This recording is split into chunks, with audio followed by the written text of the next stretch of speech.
Hi folks, welcome to this week's Inside Track with Scottish Sun. Jim Delahunt here with me as usual, Jim. I'm joining you for Bucharest, first of many hotel rooms. We're going to be doing this programme from a cover in Aberdeen in Europe over the next few months. Uh, Terrible night for Scottish football last night, wasn't it? Oh, it really was. It really was. Watched the Rangers Bruges game live, the Bruges Rangers game live, I should say, and it really was awful. And I don't know what's going to happen to Russell Martin. The speculation has started already, but in his post-match interview, he said that he'd spoken to representatives of the owners and his job was safe, at least until Sunday. So we'll just need to wait and see. Like you, I have to give an opinion on Sunday's game for the Scottish Sun. And I haven't quite get round to just sorting out those thoughts. So that's a job for Friday. Well, you've had your mind into the horses first because your column comes out this morning. We're filming this on Thursday. We just Yeah. have a wee look back though. Paddy the Squire, Jim, a horse that you've talked about a fair bit. You got him over the line at Yeah. Hamilton the other day. You must have been delighted with that. Yeah, I was very, very keen on him, as anybody who watched this last week will know, for that Lanark Silver Bell, £100,000 race at Hamilton. We were a wee bit disappointed in the actual field, but that's nothing to do with Paddy the Squire or his connections. Trainer Ian Jarden, jockey Andrew Mullen, and of course owner Ian Jones as well, who I'll mention in a moment. But Paddy the Squire, he is a progressive horse. He's a slow developing 5-year-old. It's just taking him time. Remember, I said last week he'd been second in the Lanark Silver Bell as a 3-year-old. They then campaigned him back down and trip at a mile and a quarter. This season, they put him back up to a mile and a half. And that's really the direction in which he is going, because he won that race, the Lanark Silver Bell, going away in absolutely tremendous style under Andrew Mullen. Andrew had just actually been beaten on a long odds on shot, so I think he was even more determined to make sure that Paddy the Squire won. And he went out and did the job very nicely indeed. Great training performance from Ian Jarden. He's a horse going places, Robert. I think Ed Watson has done a piece in the Scottish Sun on Thursday morning, speaking to Ian Jones, his owner, and the plan is to go to Haydock next Saturday, not this weekend, Haydock next Saturday for the Old Borough Cup. And that, of course, anybody who knows the programme book will know that's going up another 2 furlongs to a mile and 3/4. But I think he'll be fine at that, and I'll be writing more about that in the diary on Sunday. Well, I look forward to reading it, Jim. We'll start off on Friday's racing. We've got Thirsk, where I quite fancy the 205, an amateur rider's handicap for riders that have got less than 3 winners. So it's quite a quirky race conditions.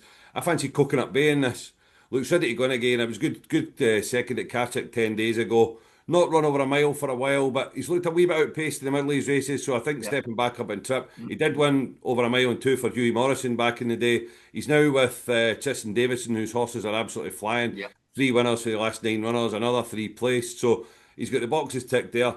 A nice low draw in three as well. So he'll try to get to the front. Paragon, which is probably going to be a danger, is drawn in one.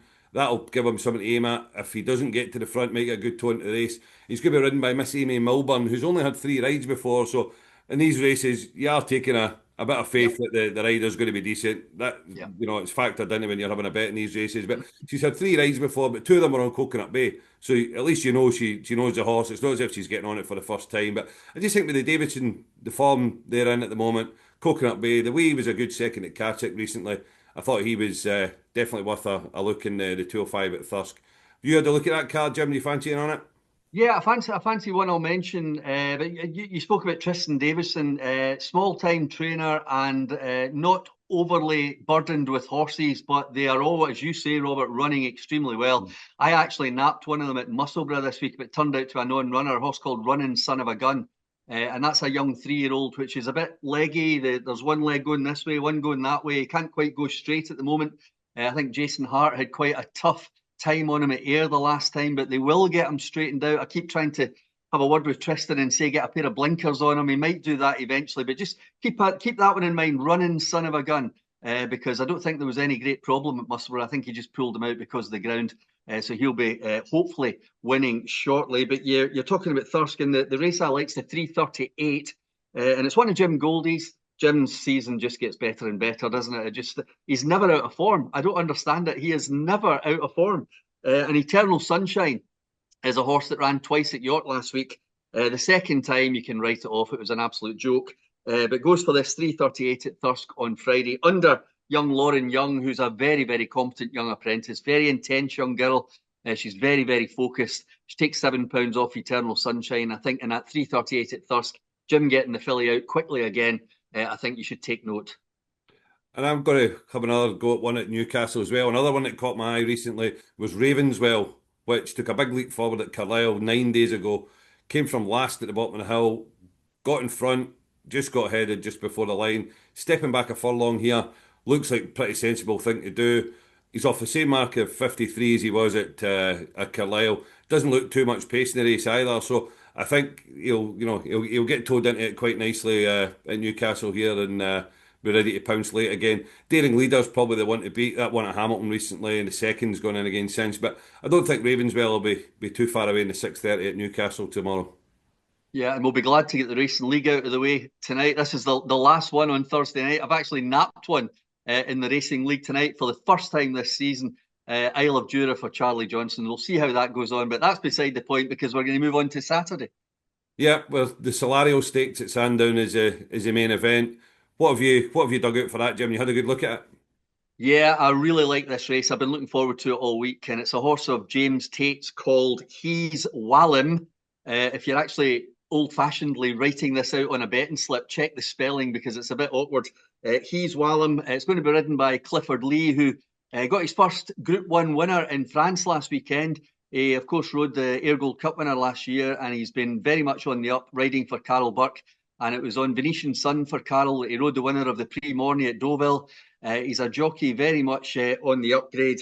He rides He's Wallam for James Tate. He was in the saddle when this horse won at Beverley just a couple of weeks ago. It was meant to make its debut at Sandown actually back in June, but sore shins were diagnosed and James Tate just laid off him a little bit, brought him back at Beverley. And I know you liked this as well. The way he looked a bit green in the first furlong, and then suddenly he realised what this game was all about.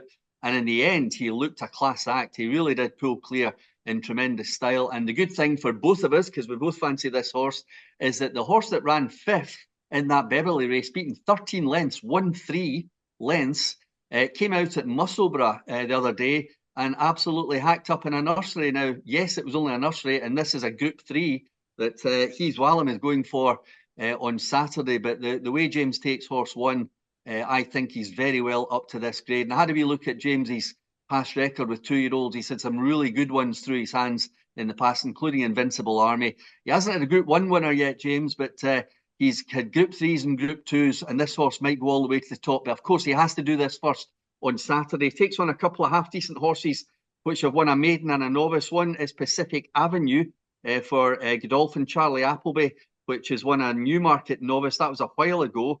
And another one more recently, a course and distance maiden winner at Sandown called Publish for the Gosdens, which is going to be ridden by Colin Keane. So that tells you it's a Juddmonte horse. But looking at the Racing Post ratings, never mind what we saw visually at Beverley, on Racing Post ratings, He's Wallam ran £5 and £6 higher than those two horses that I've just mentioned. And yet those two horses are 2-1 and 5-2. And our horse is 9-1. So still a little bit of each way value there. I actually think this horse might win. Yeah, I mean, I just think the visual impression it made at Beverley was just massive. So if you're just going on that alone, then he's definitely a huge price at 9-1, I think. And what else is on the Sandown card that you fancy? Yeah, I'll just go back to the top. The 150, it's a handicap over 7 furlongs, and I fancy a filly of Ed Walker's called Warud or Warod, another Arabic name, so it's difficult to pronounce, never mind spell or write down. Kieran Schumark is in the saddle. I just think this one is on the upgrade. Has won at Thirsk and Haydock. Goes into a handicap for the first time off a mark of 85.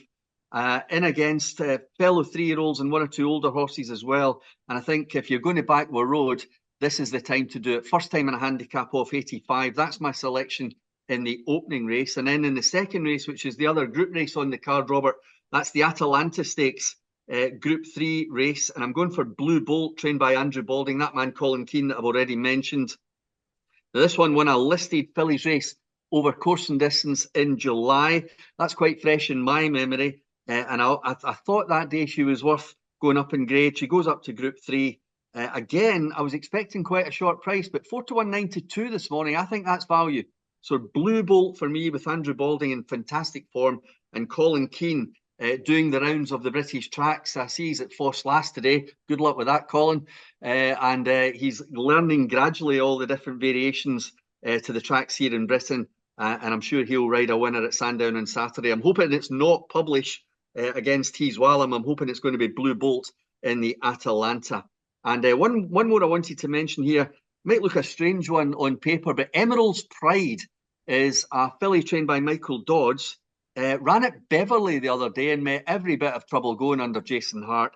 Finished on the bridle, goes down to Sandown for a Class 4. I think there'll be plenty of room on that Sandown 5 furlong shoot for him to, for her to find plenty of space. And Michael Dodd's team are in absolutely fantastic form. He could have run this filly in the Beverley Bullet, which we'll mention in a moment, just to get a little bit of black type, but he goes for this handicap. I think she's well handicapped despite being on a career high 77.